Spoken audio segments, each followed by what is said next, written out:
Oh, nous voulons te couronner, t'adorer, lumière du monde. Yeshua. Nous voulons te contempler et t'aimer. Nous voulons te célébrer et t'adorer. Nous voulons exprimer notre gratitude. Notre plus belle rencontre, notre plus belle expérience.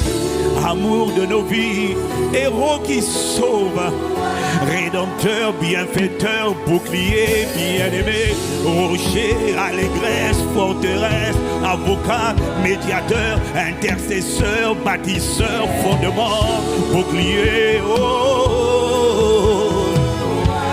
Si tu n'étais pas rentré dans ma vie pour m'allumer, je serai encore dans les ténèbres de la sorcellerie, dans les ténèbres de l'embarras, de la disgrâce, du manque de confiance en moi, dans les ténèbres de l'impudicité, de l'impureté, des perversions, de la débauche. Mais grâce te soit rendue à bas, de ce que tu as envoyé la lumière nous éclairer. Oh non, nous ne sommes pas encore là où nous voulons, nous devons être, mais Dieu merci. Tu nous as délivrés de la puissance des ténèbres et tu nous as fait sortir et tu nous as transportés dans le royaume de ton Fils bien-aimé. Nous voulons célébrer le nom. C'est le nom de notre sortie, c'est le nom de notre rançon, le nom de notre Pâque, le nom de notre héros, le nom de notre bouclier, de notre bannière et de notre bienfaiteur. Oh, y a-t-il quelqu'un qui veut élever, célébrer, pas le nom d'un pacte chrétien, pas le nom d'un pasteur, non, mais nous sommes là assemblés en son nom pour élever et publier le nom de Yé. Il est la parole de Dieu, faite chair. Paul dit à son sujet, bien-aimé, il est il est l'image du Dieu invisible. Il est le premier-né d'entre les morts. Car en lui ont été créées toutes les choses qui sont dans les cieux et sur la terre, les visibles, les invisibles, les trônes et les dignités, les dominations et les autorités. La Bible dit dans Colossiens, à partir du verset 15, que tout a été créé pour lui, en lui et par lui, et toutes choses subsistent en lui. Il est la tête du corps de l'Église. Il est le premier-né d'entre les morts. Oh, nous voulons te célébrer afin d'être en tout le premier, car Dieu a voulu que toute plénitude habita en lui. À son sujet, Isaïe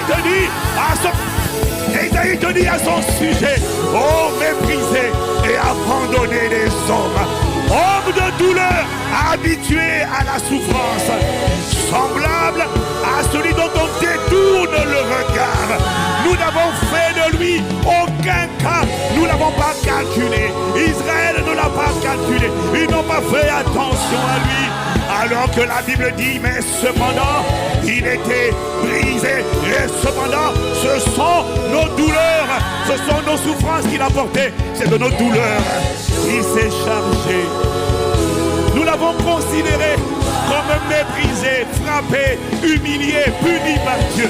Mais attention, ce n'était que la scène physique, parce que la vérité, c'est qu'il était blessé pour nos péchés, brisé pour nos iniquités, et le châtiment qui nous donne la paix est tombé sur lui, et c'est par ses meurtrissures que nous avons été guéris. Oh, merci, tu as pris ma place, tu m'as donné ta place.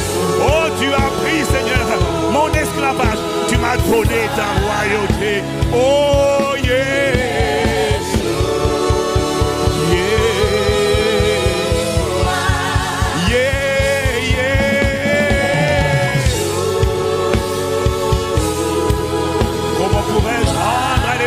Ses bontés envers moi. J'élèverai la coupe de délivrance. J'élèverai un autel d'action de grâce. J'élèverai un autel de gratitude en l'honneur de ton nom.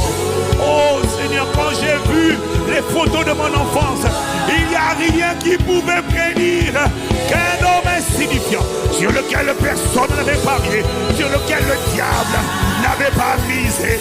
Parce que les hommes de ce monde, oh tu sais, beaucoup d'entre nous, ils ont regardé à la condition de ta naissance. Ils ont regardé à la manière dont tu as grandi. Et ils se sont dit, rien de bon ne peut sortir de cette vie. Rien de bon, il est déjà dans les ténèbres. Il habite dans les ténèbres. Rien de bon ne peut sortir d'un tel homme.